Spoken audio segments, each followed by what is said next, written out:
கடந்த 1ஆம் தேதி மத்திய பட்ஜெட் தாக்கல் செய்யப்பட்டது.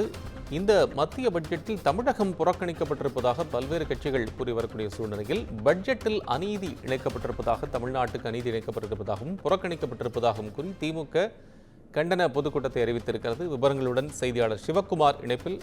உங்கள் விவரம். வணக்கம். மத்திய அரசின் நிதிநிலை அறிக்கையானது இந்த மாதம் 1ஆம் தேதி வெளியிடப்பட்டது.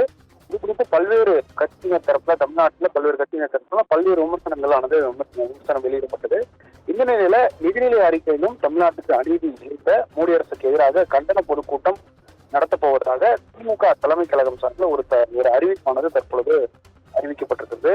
அதாவது ஓரவஞ்சனையான நிதி பகிர்வு, தமிழ்நாட்டின் முக்கிய திட்டங்களை புறக்கணிப்பு, மாண்புமிகு தமிழ்நாடு முதலமைச்சர் அவர்கள் தொடர்ச்சியான கோரிக்கைகளுக்கு பிறகும் SSA பேரிடர் மேலாண்மை ஆகியவற்றுக்கு நிதி ஒதுக்காதது, ஒன்றிய பட்ஜெட்டில் தமிழ்நாடு என்ற பெயரை கூட உச்சரிக்காதது என நிதிநிலை அறிக்கையிலும் தமிழ்நாட்டுக்கு அநீதி இழைத்த மோடி அரசு கண்டித்து வரக்கூடிய பிப்ரவரி மாதம் 8ஆம் தேதி சனிக்கிழமை மாலை தமிழ்நாடு முழுவதும் அனைத்து கழக மாவட்டங்கள் சார்பில் கண்டன பொதுக்கூட்டம் நடத்தப்படும் என்று திமுகவினுடைய பொதுச் செயலாளர் துரைமுருகன் தற்போது ஒரு அதிகாரப்பூர்வ அறிவிப்பை அறிவித்திருக்கிறார். அந்த வகையில் நிதிநிலை அறிக்கையிலும் தமிழ்நாட்டுக்கு அநீதி இழைத்ததாக கூறி மத்திய அரசுக்கு எதிராக, மோடிக்கு எதிராக இந்த கண்டன பொதுக்கூட்டமாக நடத்தப்படும் என்று அறிவிக்கப்பட்டிருக்கு. தமிழ்நாடு முழுவதும் இருக்கக்கூடிய அனைத்து மாவட்டங்களிலும் இந்த கண்டன பொதுக்கூட்டமாக நடத்தப்பட இருக்கிறது.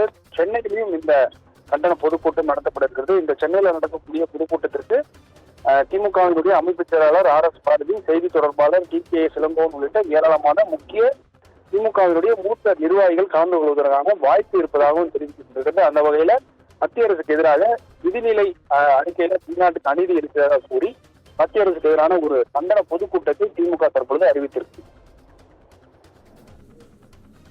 உங்கள் விவரங்களுக்கு நன்றி.